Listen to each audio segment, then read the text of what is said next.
Hi dears, welcome back to our channel. അപ്പോൾ ഇന്ന് നമ്മൾ എ ലൈൻ ഫ്രോക്കാണ് പഠിക്കുന്നത്. അപ്പോൾ ഇതാണ് നമ്മുടെ ഫ്രോക്ക് സീരീസിലെ ലാസ്റ്റത്തെ കേട്ടോ. ഇത് കഴിഞ്ഞാൽ അടുത്തതായിട്ട് നമ്മൾ പഠിക്കുന്നത് സ്കേർട്ടും ടോപ്പും ആണ്. പിന്നെ നമ്മൾ മാക്സി, അതുപോലെ തന്നെ ചുരിദാർ, ടോപ്പ്, പാൻറ്റുകൾ അങ്ങനെ പോവാണ് അടുത്ത നമ്മുടെ സെക്ഷൻ. അപ്പോൾ ഈ ഒരു സെക്ഷൻ ഇവിടെ അവസാനിക്കുകയാണ്. എ ലൈൻ ഫ്രോക്കിൽ നമ്മൾ എങ്ങനെയാണ് നമുക്ക് എ ലൈൻ ഫ്രോക്ക് വരിക, അതുപോലെ അതിൻ്റെ മെഷർമെൻറ്റ്സും ജസ്റ്റ് ഞാനൊന്ന് എഴുതി കൊടുത്തിട്ടുണ്ട്. പിന്നെ മെഷർമെൻറ്റ് നിങ്ങളുടെ സ്വന്തം മെഷർമെൻറ്റ് നമ്മളെങ്ങനെയാണ് പഴയൊരു ഡ്രസ്സിൽ നിന്ന് അളവെടുക്കുക എന്നുള്ളത് നോക്കിയിട്ടുണ്ടായിരുന്നില്ലേ. അപ്പോൾ അത് വെച്ചിട്ട് സ്വന്തമായിട്ട് മെഷർമെൻറ്റ് എടുത്തിട്ട് ആ മെഷർമെൻറ്റ് വെച്ചിട്ട് ചെയ്യാം കേട്ടോ. അപ്പോൾ ഞാനിവിടെ ഒരു ബേസിക് ഒരു മെഷർമെൻറ്റ് കൊടുത്തിട്ടുണ്ട്. പിന്നെ ഞാൻ എങ്ങനെയാണ് ഓരോ മാർക്കിങ്സും വരിക എന്നുള്ളത് ജസ്റ്റ് എഴുതി കൊടുക്കുകയാണ്. ചെസ്റ്റ് ഏതാണ്, വേസ്റ്റ് ഏതാണ്, ബോട്ടം റൗണ്ട് ഇതാണ് എന്നുള്ളത് ജസ്റ്റ് ഒന്ന് എഴുതുന്നുണ്ട്. അതുപോലെ തന്നെ ഈ ഒരു ഗാർമെൻറ്റിൽ നമ്മൾ സ്ലീവ് അറ്റാച്ച് ചെയ്യുന്നുണ്ട്. അപ്പോൾ സ്ലീവ് എങ്ങനെയാണ് കട്ട് ചെയ്യുക എന്നുള്ളതും ഏതൊക്കെയാണ് സ്ലീവിൻ്റെ ഓരോ മാർക്കിങ്സ് എന്നുള്ളതൊക്കെ കഴിഞ്ഞ ദിവസം നമ്മൾ ഇട്ട ക്ലാസ്സിൽ ഉണ്ട്. അപ്പോൾ സ്ലീവ് അറിയാത്തവർ ആ ക്ലാസ് കാണാം. അതല്ലെങ്കിൽ നമ്മുടെ ചാനലിൽ വേറെ സ്ലീവ് വെട്ടുന്നതിൻ്റെയും മാർക്കിങ്ങിൻ്റെ ഒക്കെ ക്ലാസ്സുകളുണ്ട്. അപ്പോൾ അതൊക്കെ കണ്ടിട്ട് വരിക. ഓക്കെ, ഇനി നമുക്ക് തുണിയിലേക്ക് മാർക്ക് ചെയ്യുന്നത് നോക്കാം. ഞാൻ 5 ഇഞ്ച് ഷോൾഡറും 5 ഇഞ്ച് ആം ഹോളുമാണ് എടുത്തിട്ടുള്ളത്. അപ്പോൾ അതൊന്ന് മാർക്ക് ചെയ്ത് കൊടുത്തിട്ട് സ്ട്രെയിറ്റ് ഒരു ലൈൻ ഇട്ട് കൊടുക്കുന്നുണ്ട്. അപ്പോൾ ഇതാണ് കേട്ടോ ഏറ്റവും എളുപ്പമുള്ള ഫ്രോക്ക്. നമ്മൾ ഇത്രയും പഠിച്ചതിൽ ഇതിൽ നമുക്കൊന്നും ചെയ്യാനില്ല. ഫ്രിൽസ് ഇടാനില്ല, പ്ലീറ്റ്സ് കൊടുക്കാനില്ല, ഇപ്പോൾ ലൈനിങ് വെക്കുന്നില്ല. ലൈനിങ് വെക്കുകയാണെങ്കിലും ഇത് ഈസിയാണ്. നിങ്ങൾക്കിത് ലൈനിങ് വെച്ചിട്ട് ചെയ്ത് നോക്കാം കേട്ടോ.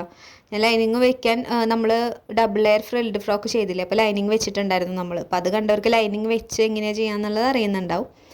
ഓക്കെ, അപ്പോൾ നമ്മളിവിടെ ചെസ്റ്റ് മാർക്ക് ചെയ്തു, പ്ലസ് 1 ഇഞ്ച് സീം അലവൻസ് കൊടുത്തു. ഇനി ഒരു ആം ഹോളിൻ്റെ കർവ് വരയ്ക്കുന്നതാണ് എല്ലാവർക്കും സംശയം അല്ലേ. അപ്പോൾ ഇതുപോലെ ചെസ്റ്റ് മാർക്ക് ചെയ്യുന്നതും നമ്മൾ 5 ഇഞ്ച് മാർക്ക് ചെയ്യുന്നതും തമ്മിലുള്ള ഒരു വിഡ്ത്തിൽ അത് എത്രയുണ്ട് നോക്കാം. അപ്പോൾ എനിക്കിവിടെ മൊത്തം 1.5 ഇഞ്ചായിരുന്നു. അപ്പോൾ ആ 1.5 ഇഞ്ചിൻ്റെ പകുതിയാണ് നിങ്ങൾ ഈ ഒരു കോർണറിലേക്ക് മാർക്ക് ചെയ്യേണ്ടത്. ആം ഹോൾ കർവ് ഇല്ലാത്തവർക്ക് ഇതുപോലെ ചെയ്തിട്ട് ഈ 3 ലൈനും യോജിപ്പിക്കുന്ന രീതിയിൽ വരച്ചു കൊടുക്കാം. അതല്ല നിങ്ങളുടെ കയ്യിൽ ആം ഹോൾ കർവ് ഉണ്ടെങ്കിൽ വരയ്ക്കേണ്ട രീതിയാണ് ഈ പറയുന്നത്. നിങ്ങൾ ഇതേപോലെ ആം ഹോൾ കർവ് വെച്ച് കൊടുക്കുക. നമ്മുടെ ആ 5 ഇഞ്ചിൻ്റെ പകുതിയില്ലേ സെൻറ്റർ പോർഷൻ, അതിന്മേൽ തട്ടുന്ന രീതിയിൽ കർവ് ഇതുപോലെ വെച്ച് കൊടുക്കണം. അപ്പോൾ മുകളിൽ നമ്മുടെ ആ ഒരു ഇതുപോലെ നീങ്ങിയിട്ടാവും നിൽക്കുന്നുണ്ടാവുക. അതങ്ങനെ തന്നെ നിന്നോട്ടെ. ഇതുപോലെ ഈ ഒരു 2 ലൈനുമ്മലും കറക്റ്റ് മുട്ടുന്ന രീതിയിൽ വെച്ചിട്ട് ഈ കർവ് ഇതുപോലെ വരച്ചു കൊടുക്കുക. കണ്ടോ, അപ്പോൾ നമ്മൾ ആ 3/4 ഇഞ്ച് മാർക്ക് ചെയ്ത പോയിൻറ്റും ഇതും കറക്റ്റായിട്ട് വരും. അപ്പോൾ ഈ ഒരു ആം ഹോൾ കർവ് എല്ലാവരും മേടിച്ചോട്ടെ, അത് നല്ലതാണ്. അധികം റേറ്റ് ഒന്നുമില്ല. മേടിച്ച് കഴിഞ്ഞാൽ സുഖമായിട്ട് നമുക്ക് വരയ്ക്കാം. ഇപ്പോൾ സ്ലീവ് ആം ഹോൾ വരയ്ക്കാനായാലും നെക്ക്, റൗണ്ട് നെക്ക് വരയ്ക്കാനായാലും ഒക്കെ യൂസ് ആകും. അതുപോലെ സ്ലീവ് കട്ട് ചെയ്യുമ്പോഴൊക്കെ ആവശ്യം വരും. ഇനി നമുക്ക് വേണ്ടത് വേസ്റ്റിൻ്റെ അവിടുത്തെ ലെങ്ത്താണ്. അപ്പോൾ 10 ഇഞ്ച് ഞാൻ വേസ്റ്റിൻ്റെ അവിടെ ലെങ്ത്ത് കൊടുക്കുന്നുണ്ട്. എന്നിട്ട് സ്ട്രെയിറ്റ് ഒരു ലൈൻ വരച്ച് കൊടുക്കാം. അപ്പോൾ 6.5 ഇഞ്ചായിരുന്നു ചെസ്റ്റ് എടുത്തിട്ടുണ്ടായിരുന്നത്. അപ്പോൾ വേസ്റ്റിൻ്റെ അവിടേക്ക് 6 ഇഞ്ചാണ് എടുക്കുന്നത്. 1 ഇഞ്ച് സീം അലവൻസ് കൊടുക്കുക. ഇനി ഈ 2 പോയിൻറ്റുകളും തമ്മിലൊന്ന് ജോയിൻ ചെയ്തെടുക്കാം. ഇത്രയും മെഷർമെൻറ്റ്സും ഇതൊക്കെ നമ്മൾ കഴിഞ്ഞ ക്ലാസ്സുകളിലൊക്കെ പഠിച്ച എല്ലാവർക്കും അറിയുന്നുണ്ടാവും. ഇനി നമുക്ക് ചെയ്യാനുള്ളത് എ ലൈനിൽ എന്താ ഒരു വ്യത്യാസം എന്ന് വെച്ച് കഴിഞ്ഞാൽ ഡയറക്റ്റ് ഈ ഒരു പോയിൻറ്റിൽ നിന്ന് ഈ ഒരു കോർണറിലേക്ക് ഇതേപോലെ വരച്ചു കൊടുക്കാം. കണ്ടോ, എന്നിട്ട് നമുക്ക് ഈ അലവൻസ് അവിടേക്ക് വേണമല്ലോ, പക്ഷെ അവിടെ നമുക്കൊരു 1/2 ഇഞ്ച് മതി. നമ്മൾ ആദ്യം 1 ഇഞ്ച് കൊടുത്തിട്ടുണ്ടായിരുന്നു.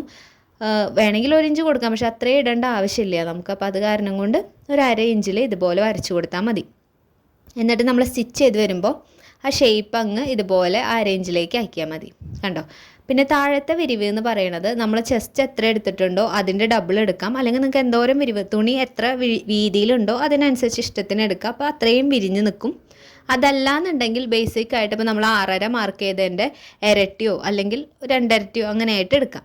ഓക്കെ, ഇപ്പോൾ ഇതിലെന്ന് പറയുമ്പോൾ 6.5 ഉണ്ട്, പിന്നെ ഒരു 5 ഇഞ്ച് കണ്ടേ ഉള്ളൂ. അപ്പം അങ്ങനെയാണ് എടുത്തിട്ടുള്ളത്. എന്നിട്ട് ഇതുപോലെ കട്ട് ചെയ്ത് നോക്കുക. ഇതിപ്പോൾ ആവശ്യത്തിനൊരു വിരിഞ്ഞ് നിൽക്കും, അത്രയേ ഉള്ളൂ കേട്ടോ. വല്ലാണ്ട് വിരിവുണ്ടാവില്ല, പക്ഷേ എലൈനായിട്ട് അത്യാവശ്യത്തിന് വിരിഞ്ഞ് നിൽക്കുകയും ചെയ്യും. ഇനി ഷോൾഡർ രണ്ടും ഞാൻ സെപ്പറേറ്റ് ചെയ്യാണ്. അതൊന്ന് സെപ്പറേറ്റ് ചെയ്ത് കൊടുക്കുക. അപ്പോൾ ഇതിൽ ഞാൻ ഷോൾഡർ സ്ലോപ്പ് ചെയ്യാനായിട്ട് വിട്ടുപോയിട്ടുണ്ട്. അപ്പോൾ ഷോൾഡർ സ്ലോപ്പ് കൊടുക്കണം. ഇപ്പോൾ ചെറിയ കുട്ടികളുടെ മെഷർമെൻറ്റ് കാണിക്കുന്നത് കൊണ്ട് നമുക്ക് ആം ഹോൾ കർവ് കുഴിച്ച് വരയ്ക്കുക. സ്ലീവ് കൊടുക്കുമ്പോഴും കുഴിച്ചിട്ടില്ല, നമ്മൾ ഇതിലും കുഴിച്ച് വെട്ടിയിട്ടില്ല. അതേപോലെ തന്നെ ഷോൾഡർ സ്ലോപ്പ് കൊടുത്തില്ലെങ്കിലും പ്രശ്നമില്ല. നമ്മൾ വലിയ ആൾക്കാരുടെ ഗാർമെൻറ്റ്സ് ചെയ്യുമ്പോഴാണ് അവർക്കാണ് ശരിക്കും ആ സ്ലോപ്പ് അറിയുക, ഷോൾഡറിൻ്റെ സ്ലോപ്പ്. അതുപോലെ കൈക്കുഴിക്കൊക്കെ കുഴിച്ച് ശരിക്കും ഫ്രണ്ടിലേക്ക് വെട്ടേണ്ടതൊക്കെ ശരിക്കും വലിയ ആൾക്കാരെ ഗാർമെൻറ്റ് ചെയ്യുമ്പോഴാണ് അതിൻ്റെ വ്യത്യാസം നമുക്ക് നന്നായിട്ട് അറിയാം. കുഞ്ഞു പിള്ളേരുടെ ഡ്രസ്സ് ആകുമ്പോൾ അവർക്ക് അതിൽ വലിയ ഒരു ഇത് തോന്നില്ല നമുക്ക് ഇടുന്ന സമയത്ത്.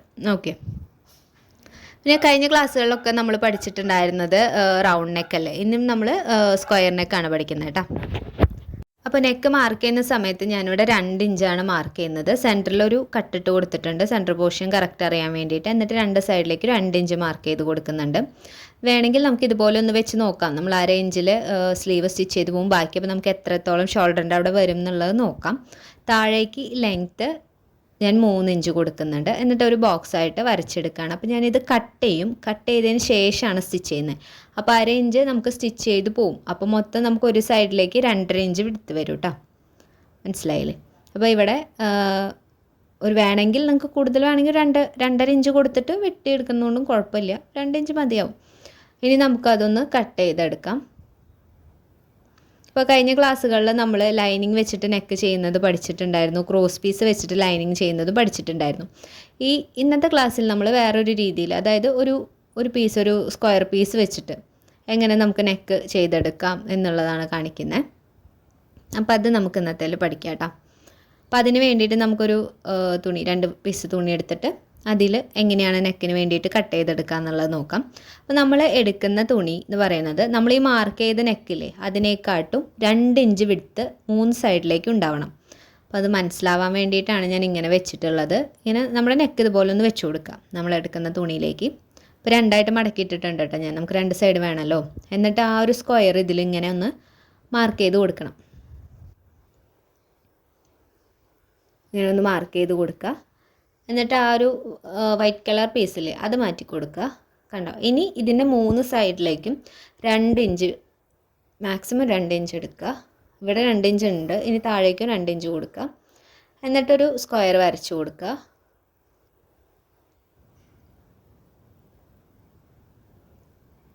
മുഴുവനായിട്ട് വരച്ചു കൊടുത്തു. ഇനി നമുക്കതിനെ കട്ട് ചെയ്തെടുക്കാം. അപ്പോൾ ആദ്യം തന്നെ സെൻറ്റർ പോർഷൻ ഒന്ന് കട്ട് ചെയ്യുകയാണ്. സെപ്പറേറ്റ് ചെയ്യണമല്ലോ, 2 എണ്ണം വേണ്ടേ. അപ്പോൾ ഇതൊന്ന് സെപ്പറേറ്റ് ചെയ്തെടുക്കുക.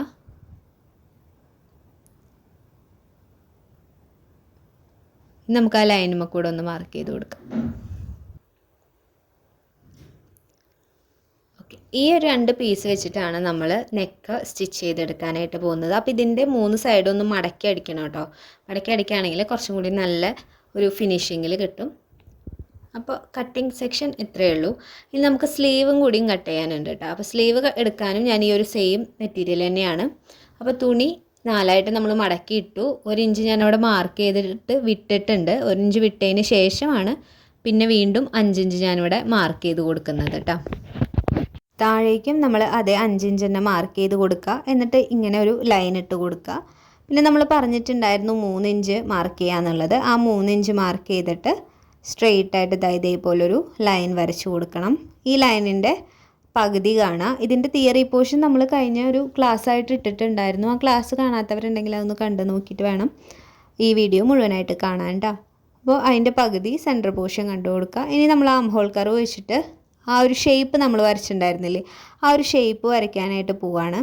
ഇത് വേണമെന്നില്ല, നമുക്ക് കൈവച്ച് വരച്ചാലും മതി, അല്ലെങ്കിൽ ഇത് വെച്ചൊന്ന് വരച്ചു കൊടുക്കുക. തിരിച്ച് വെച്ചിട്ട് ഇതേപോലെ ഒന്ന് വരച്ചെടുക്കുക. കണ്ടോ? ഇനി നിങ്ങൾ എന്താ ചെയ്യേണ്ടതെന്ന് വെച്ച് കഴിഞ്ഞാൽ നമ്മൾ ആം ഹോൾ കർവ് കട്ട് ചെയ്തില്ലേ, ആ കർവ് ഒന്ന് അളന്ന് നോക്കുക. എന്നിട്ട് അത്രയും തന്നെ ഈ ഒരു ഷേപ്പ് നമ്മൾ വരച്ചതുണ്ടോയെന്നും അളന്ന് നോക്കുക.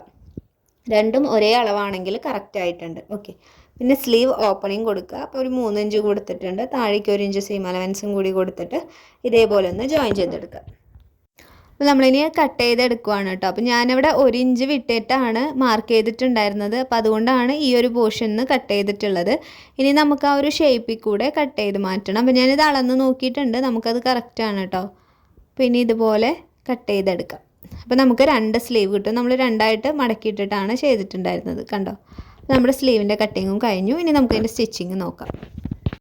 അപ്പോൾ നമുക്കിനി ഫസ്റ്റ് പോർഷൻ ചെയ്തെടുക്കുക. അപ്പോൾ നമ്മളൊരു സൈഡ്, ഫ്രണ്ടോ ബാക്കോ ഏതെങ്കിലും ഒരു സൈഡ് എടുക്കുക. അപ്പോൾ രണ്ടും ഒരേപോലെ നെക്കായതുകൊണ്ട് ഏത് സൈഡ് എടുത്താലും കുഴപ്പമില്ല. എന്നിട്ട് നമ്മൾ ഇതേപോലെ ഒരു നമ്മുടെ റെഡ് കളർ തുണി ഇടുക. അതിന് മുകളിലായിട്ട് നമ്മുടെ നല്ല വശമാണ് കേട്ടോ ചേർത്ത് വെച്ചിട്ടുള്ളത്. അതായത് റെഡിനോട് ചേർത്ത് വെച്ചിട്ടുള്ളത് നല്ല വശമാണ്. സ്റ്റിച്ച് ചെയ്യുന്നത് ബാക്ക് സൈഡിലാണ്. 2 പിന്ന് കുത്തി കൊടുത്തിട്ട് ഞാനൊരു 1/2 ഇഞ്ചിൽ ഇതേപോലെ ഒന്ന് സ്റ്റിച്ച് ചെയ്ത് വരികയാണ്. അപ്പോൾ സ്ക്വയറിനൊക്കെ ചെയ്യുമ്പോൾ ഇതുപോലെ സ്റ്റിച്ച് ചെയ്തിട്ട് ഇതുപോലെ കുത്തി നിർത്തണം നമ്മൾ സൂചീനെ. അതിന് ശേഷം തുണീനെ നമുക്കിതുപോലെ തിരിച്ചെടുക്കാം. കണ്ടോ? എന്നിട്ട് വീണ്ടും ഇങ്ങോട്ട് സ്റ്റിച്ച് ചെയ്ത് വരിക. അവിടെയും ഇതുപോലെ സൂചി കുത്തി നിർത്തിയിട്ട് പിന്നെ ഇങ്ങോട്ട് സ്റ്റിച്ച് ചെയ്തെടുക്കുക. ഓക്കെ, സ്ലോ ആയിട്ട് ചെയ്താൽ മതി കേട്ടോ. ഇനി നമുക്കത് കട്ട് ചെയ്ത് മാറ്റിയിട്ട് നോക്കി നോക്കാം. കണ്ടോ? സെറ്റായില്ലേ? ഇനി നമുക്കതിൻ്റെ ആ ഒരു റെഡ് കളർ പീസിനെ ഇതേപോലെ കട്ട് ചെയ്ത് മാറ്റാം. അപ്പോൾ ഞാനിതിൽ സൈഡ് മടക്കി അടിക്കാൻ വിട്ടുപോയിട്ടുണ്ട്. അപ്പോൾ നിങ്ങൾ ഇതുപോലെ സ്റ്റിച്ച് ചെയ്യുന്നതിന് മുൻപായിട്ട് ഈ റെഡ് കളർ പീസിൽ അതിൻ്റെ 3 സൈഡും ഒന്ന് ചെറുതായിട്ട് ഒരു 1/4 ഇഞ്ചിലൊന്ന് മടക്കി സ്റ്റിച്ച് ചെയ്തതിന് ശേഷം ഇതുപോലെ വെച്ച് അടിച്ചാൽ മതി കേട്ടോ. ഇനി നമുക്കിതുപോലെ ചെറിയ കട്ടുകൾ ഇട്ട് കൊടുക്കണം. അപ്പോൾ നമ്മളുടെ സ്റ്റിച്ചിൽ തട്ടാത്ത രീതിയിൽ കട്ട് ചെയ്ത് കൊടുക്കുക. പ്രത്യേകിച്ച് ആ ഒരു കോർണർ പോയിൻ്റ്, സ്ക്വയറിനൊക്കെ ആകുമ്പോൾ കോർണർ പോയിൻ്റ് നന്നായിട്ട് കട്ട് ചെയ്ത് കൊടുക്കണം. എങ്കിൽ തിരിഞ്ഞ് വരുമ്പോൾ നീറ്റായിട്ട് കിട്ടുള്ളൂ, അല്ലെങ്കിൽ ചുളിഞ്ഞ് നിൽക്കും കേട്ടോ. അപ്പോൾ സ്റ്റിച്ച് ചെയ്തതിന് ശേഷം നമ്മൾ ഇതേപോലെ ഒന്നിപ്പുറത്തോട്ട് തിരിച്ചെടുക്കണം. വേണമെങ്കിൽ ഇതുപോലെ ഒന്ന് മടക്കി വെച്ചിട്ട് സ്റ്റിച്ച് ചെയ്ത് കൂടി കൊടുത്തു. അപ്പോൾ നമ്മൾ ബാക്ക് സൈഡിലേക്ക് ഇതുപോലെ മറച്ചെടുത്തിട്ടുണ്ട്. കണ്ടോ? ഇനി നമുക്ക് ടോപ്പ് സ്റ്റിച്ച് നല്ല വശത്ത് മുകൾ ഭാഗത്തായിട്ടൊരു ടോപ്പ് സ്റ്റിച്ച് ഇട്ട് കൊടുക്കണം. അപ്പോൾ ഞാനതൊന്ന് ചെയ്ത് കൊടുക്കുവാണ്. സ്റ്റിച്ച് ചെയ്ത് കഴിയുമ്പോൾ ഇതുപോലെ നമുക്ക് നല്ല നീറ്റായിട്ട് കിട്ടും. ബാക്ക് സൈഡിലേക്ക് ആ റെഡ് കളർ തുണി മറഞ്ഞു പോവും. അപ്പോൾ ഞാനത് മനസ്സിലാവാൻ വേറെ കളർ എടുത്തിട്ടുള്ളതാണ്. നമ്മൾ എടുക്കുമ്പോൾ സെയിം കളർ എടുക്കണം. ഇപ്പോൾ ഞാൻ രണ്ടാമത്തെ പീസ് ചെയ്യുവാണ്. അപ്പോൾ ഞാനത് സൈഡ് 3 മടക്കി സ്റ്റിച്ച് ചെയ്ത് കൊടുത്തിട്ടാണ് കേട്ടോ ചെയ്യുന്നത്. നമ്മൾ ഫസ്റ്റത്തെ ചെയ്ത അതേ സെയിം പ്രോസസ്സിൽ ചെയ്തെടുക്കുക. എന്നിട്ട് നമുക്ക് ഇതിനെ തമ്മിൽ ഷോൾഡർ ജോയിൻ ചെയ്തെടുക്കണം. ഓക്കെ, അപ്പോൾ ഷോൾഡർ എങ്ങനെ ജോയിൻ ചെയ്യുക? നല്ല വശവും ചേർത്ത് വെച്ചിട്ട് ആ ഒരു സീം അലവൻസിൻ്റെ ഭാഗം മാത്രം ഇപ്പുറത്തോട്ട് തിരിച്ചെടുത്തിട്ട് വേണം സ്റ്റിച്ച് ചെയ്യാനായിട്ട്. അപ്പോൾ നമ്മുടെ ക്ലാസ് കാണുന്നവർക്ക് അറിയുന്നുണ്ടാവും എന്ന് വിചാരിക്കുന്നു. ഷോൾഡർ ജോയിൻ ചെയ്യാൻ ആദ്യത്തെ ക്ലാസ് തൊട്ട് നമ്മൾ ഇത് വളരെ ഡീറ്റെയിൽഡ് ആയിട്ട് പറഞ്ഞു പോയിട്ടുള്ള കാര്യങ്ങളാണ്. പറയാത്ത ആരെങ്കിലും ഉണ്ടെങ്കിൽ ആദ്യത്തെ ക്ലാസ്സുകൾ കണ്ടു നോക്കുക. എന്തെങ്കിലും സംശയങ്ങളുണ്ടെങ്കിൽ ചോദിക്കുക കേട്ടോ. ഇപ്പോൾ ഈ റെഡ് കളർ തുണി കാണുമ്പോൾ രണ്ടും 2 സൈസ് എന്താണെന്ന് നിങ്ങൾ വിചാരിക്കുന്നുണ്ടാവും. അതായത് ഫസ്റ്റത്തെ ഞാൻ മടക്കി അടിച്ചിട്ടില്ല, 2 മടക്കി അടിച്ചിട്ടില്ല. രണ്ടാമത്തെ പീസ് ചെയ്ത സമയത്ത് 2 മടക്കി അടിച്ചിട്ടുണ്ട്. അപ്പോൾ അത് കാരണം കൊണ്ടാണ് രണ്ടിനും 2 വീതി കാണുന്നത് കേട്ടോ. നിങ്ങൾ ചെയ്യുമ്പോൾ 2 മടക്കി 3 സൈഡും സ്റ്റിച്ച് ചെയ്തതിന് ശേഷം വേണം നെക്കിൽ വെച്ചിട്ട് അടിക്കാൻ വേണ്ടിയിട്ട്. ഞാൻ ആദ്യത്തേൽ വിട്ടുപോയിരുന്നു, അത് കാരണം കൊണ്ടാണ്. അപ്പോൾ നമ്മൾ 2 ഷോൾഡറും ജോയിൻ ചെയ്തെടുത്തു. എന്നിട്ട് അതിനൊന്ന് നിവർത്തി വെച്ചിട്ട് ഒന്ന് അയൺ ചെയ്തെടുക്കുക. അപ്പോൾ നമുക്ക് രണ്ടും ഇതേപോലെ നല്ല നീറ്റായിട്ട് തന്നെ കിട്ടും. ഇനി നമുക്ക് അടുത്തതായിട്ട് ചെയ്യാനുള്ളത് സ്ലീവ് ഇതുമായിട്ട് അറ്റാച്ച് ചെയ്യാന്നുള്ളതാണ്. അപ്പോൾ സ്ലീവ് എടുത്തിട്ട് അതിൻ്റെ റോങ് സൈഡ് എടുക്കുക. റോങ് സൈഡ് എടുത്തിട്ട് സെൻറ്റർ പോർഷൻ കാണുക. അപ്പോൾ അതിന് മുൻപായിട്ട് നമുക്ക് അതിൻ്റെ ആ ഒരു എൻഡിലൊന്ന് മടക്കി തയ്ച്ച് കൊടുക്കാം. ഇപ്പോൾ ഒരു 1/4 ഇഞ്ചിൽ അല്ലെങ്കിൽ ഒരു 1/2 ഇഞ്ചിൽ നിങ്ങൾ ഇതേപോലെ ഒന്ന് 2 പീസിനെയും മടക്കി സ്റ്റിച്ച് ചെയ്ത് കൊടുക്കണം. അതിന് ശേഷം നമുക്ക് ടോപ്പുമായിട്ട് അറ്റാച്ച് ചെയ്യാം. ഇപ്പോൾ ടോപ്പുമായിട്ട് നമ്മൾ അറ്റാച്ച് ചെയ്യുമ്പോൾ നമ്മൾ നല്ല വശത്ത് വെച്ചിട്ടാണ് ഇത് സ്റ്റിച്ച് ചെയ്യുക. നല്ല വശം നിവർത്തി വെച്ചിട്ടുണ്ട് ഇതേപോലെ. എന്നിട്ട് നമ്മുടെ സ്ലീവിൻ്റെ റോങ് സൈഡിൻ്റെ സെൻറ്റർ പോർഷൻ നമ്മുടെ ഷോൾഡറിൻ്റെ സെൻറ്ററുമായിട്ട് കറക്റ്റ് വരുന്ന രീതിയിൽ ഇതേപോലെ വെച്ച് കൊടുക്കാം. എന്നിട്ട് ആ ഒരു ഷേപ്പിൽ പതിയെ തിരിച്ച് വേണം സ്റ്റിച്ച് ചെയ്തെടുക്കാനായിട്ട് കേട്ടോ. കണ്ടോ? ഇതേപോലെ ഞാൻ നടുക്കിന്നാണ് സ്റ്റിച്ച് ചെയ്ത് കാണിക്കുന്നത്. എനിക്കിത് കുറച്ച് ഈസി ആയിട്ട് തോന്നി. അല്ലെങ്കിൽ നമുക്ക് ഒരറ്റത്തുനിന്ന് വേണമെങ്കിൽ സ്റ്റിച്ച് ചെയ്ത് വരാം. നിങ്ങൾക്ക് അങ്ങനെയാണ് എളുപ്പമെന്ന് വെച്ചാൽ അങ്ങനെ ചെയ്തോട്ടെ. ഞാനിപ്പോൾ ഇത് കുറച്ചും കൂടി എനിക്കിത് ഈസി ആയിട്ട് തോന്നിയോണ്ടാണ് ഇങ്ങനെ കാണിക്കുന്നത്. നമ്മുടെ സ്ലീവിന് ആം ഹോളിൻ്റെ ഷേപ്പ് അനുസരിച്ച് ഇങ്ങനെ സൈഡ് ചെരിച്ച് കൊടുത്തിട്ട് സ്റ്റിച്ച് ചെയ്ത് വരിക. കാണുമ്പോൾ മനസ്സിലായിണ്ടാവും എന്ന് വിചാരിക്കുന്നു ഞാനത് എങ്ങനെയാണ് ചെയ്തിട്ടുള്ളതെന്ന്. അപ്പോൾ നമ്മൾ 2 സ്ലീവിനെയും ഇതേ മെത്തേഡിൽ നമുക്ക് ജോയിൻ ചെയ്തെടുക്കണം. അപ്പോൾ ഫസ്റ്റത്തെ സ്ലീവ് നമ്മൾ ചെയ്ത് കഴിഞ്ഞു. നമുക്ക് രണ്ടാമത്തെ സ്ലീവിനെയും കൂടിയിട്ട് അറ്റാച്ച് ചെയ്ത് കൊടുക്കാം. സെൻറ്റർ പോർഷൻ നോക്കിയിട്ട് വയ്ക്കുക. എന്നിട്ട് നമുക്ക് ഒരു സൈഡിലേക്ക് ആദ്യത്തെ ചെയ്തതുപോലെ തന്നെ സ്റ്റിച്ച് ചെയ്ത് വരണം. അത് കഴിഞ്ഞിട്ട് ഓപ്പോസിറ്റ് സൈഡ് കൂടി ചെയ്ത് കൊടുക്കാം കേട്ടോ. ഞാനിപ്പോൾ ഈ ഒരു 2 പോർഷനും ചെയ്തെടുത്തിട്ടുണ്ട്. എന്നിട്ട് സ്ലീവിനൊക്കെ ഒന്ന് അയൺ ചെയ്തൊന്ന് സെറ്റ് ചെയ്തെടുക്കുക. അതിനുശേഷം നമുക്ക് സൈഡ് ജോയിൻ ചെയ്തെടുക്കുക. ഇനി നമുക്ക് താഴ്ഭാഗം മടക്കി അടിക്കാനും സൈഡ് ജോയിൻ ചെയ്യാനും കൂടി ഉള്ളൂ. അപ്പോൾ നമ്മൾ സ്ലീവിൻ്റെ അവിടെ നിന്ന് തന്നെ സൈഡ് ജോയിൻ ചെയ്യാനായിട്ട് പോവുകയാണ്. അപ്പോൾ ഷോൾഡറൊക്കെ കറക്റ്റ് പിടിച്ചതിന് ശേഷം സ്ലീവ് വെച്ച് കൊടുത്തിട്ട് താഴേക്ക് സ്റ്റിച്ച് ചെയ്തെടുക്കുക കേട്ടോ. പിന്നെ നമുക്ക് ശ്രദ്ധിക്കേണ്ട കാര്യം, നമ്മൾ വേസ്റ്റിൻ്റെ പോയിൻ്റ് വരെ 1 ഇഞ്ചിൽ സ്റ്റിച്ച് ചെയ്ത് വരിക. താഴേക്ക് നമുക്ക് 1/2 ഇഞ്ചാണ് നമ്മൾ സീം അലവൻസ് ഇട്ടിട്ടുള്ളത്. അപ്പോൾ ആ ഒരു വേസ്റ്റിൻ്റെ അവിടെ നിന്ന് ഹിപ്പിൻ്റെ അവിടേക്കുള്ള പോർഷൻ വരുമ്പോൾ ഒരു ഷേപ്പ് ആക്കി കൊടുത്തിട്ട് വേണം നമ്മൾ സ്റ്റിച്ച് ചെയ്യാനായിട്ട്. അപ്പോൾ 2 സൈഡും അതുപോലെ തന്നെ സ്റ്റിച്ച് ചെയ്തെടുക്കുക. നമ്മൾ സീം അലവൻസ് ഇട്ട വരച്ച അതേ പോയിന്റിൽ കൂടെ സ്റ്റിച്ച് ചെയ്ത് വരിക. താഴേക്ക് ഒരു അരയിഞ്ചിൽ ഇതേപോലെ സ്റ്റിച്ച് ചെയ്തെടുക്കുക. ഇനി നമുക്ക് ചെയ്യാനുള്ളത് താഴ്ഭാഗം മടക്കി സ്റ്റിച്ച് ചെയ്ത് കൊടുക്കുക എന്നുള്ളതാണ്. അപ്പോൾ അതും കൂടി സ്റ്റിച്ച് ചെയ്ത് കഴിഞ്ഞാൽ നമ്മുടെ ഈ ഒരു ഗാർമെൻറ്റ് ഫുള്ളായിട്ട് സ്റ്റിച്ച് ചെയ്ത് കഴിഞ്ഞു. അപ്പോൾ എല്ലാവരും മുഴുവനായിട്ടും വീഡിയോസ് കണ്ട് നോക്കുക, ക്ലാസ് എല്ലാം കണ്ട് നോക്കിയിട്ട് എന്തെങ്കിലും സംശയം ഉണ്ടെന്ന് വെച്ച് കഴിഞ്ഞാൽ ചോദിക്കുക. ഇപ്പോൾ നമ്മൾ ഫസ്റ്റ് തന്നെ ഒരു ബേബി ചെസ്റ്റ് കവർ, പെറ്റിക്കോട്ട്, പിന്നെ ഒരു frilled frock, double layer frock, semi umbrella, പിന്നെ ഒരു full circle umbrella, A-line frock. അപ്പോൾ ഇത്രയും ഒരു 7 ഗാർമെൻറ്റ്സോളം നമ്മളിപ്പോൾ പഠിച്ചു കഴിഞ്ഞിട്ടുണ്ട്. അപ്പോൾ എല്ലാവരും ഈ ഇത്രയും ഗാർമെൻറ്റ്സ് ചെയ്ത് കഴിഞ്ഞിട്ടുണ്ടെങ്കിൽ എങ്ങനെയുണ്ട്, നിങ്ങൾക്ക് ചെയ്യാൻ പറ്റുന്നുണ്ടോ, ക്ലാസ് കണ്ടിട്ട് യൂസ്ഫുൾ ആണോ, കാര്യങ്ങളൊക്കെ ഒന്ന് പറയുക. ഇഷ്ടപ്പെടുകയാണ് വീഡിയോസ് യൂസ്ഫുൾ ആണെങ്കിൽ ഒന്ന് കമൻറ്റ് ചെയ്യുക കേട്ടോ. അപ്പോൾ നമ്മളിനി അടുത്ത സെക്ഷൻ ഓണൊക്കെ ആയതുകൊണ്ട് നമ്മളൊരു ട്രഡീഷണൽ ഒരു സ്കേർട്ടും ടോപ്പും ചെയ്യാമെന്ന് വിചാരിക്കേണ്ട, ക്രോപ്പ് ടോപ്പും സ്കേർട്ടും. അപ്പോൾ അതും കൂടി കഴിഞ്ഞിട്ട് നമുക്ക് ചുരിദാറുകൾ, പല മോഡൽ ടോപ്സ്, കുർത്തീസ്, അങ്ങനത്തെ കാര്യങ്ങൾ, പിന്നെ ബോട്ടംസ് പല മോഡൽ, ദെൻ നൈറ്റീസ്, അങ്ങനെ അടുത്ത സെക്ഷനുകൾ അങ്ങനെയാണ് വരുന്നത്. അപ്പോൾ ഏതാ വേണ്ടതെന്ന് നിങ്ങളൊന്ന് കമൻറ്റ് ചെയ്യുമോ. അടുത്ത സെക്ഷനിൽ നൈറ്റി വേണോ, ചുരിദാർ വേണോ, എന്താ വേണ്ടതെന്നുള്ളത്. പിന്നെ ഇന്നത്തെ വീഡിയോ ഇത്രയേ ഉള്ളൂ. താങ്ക്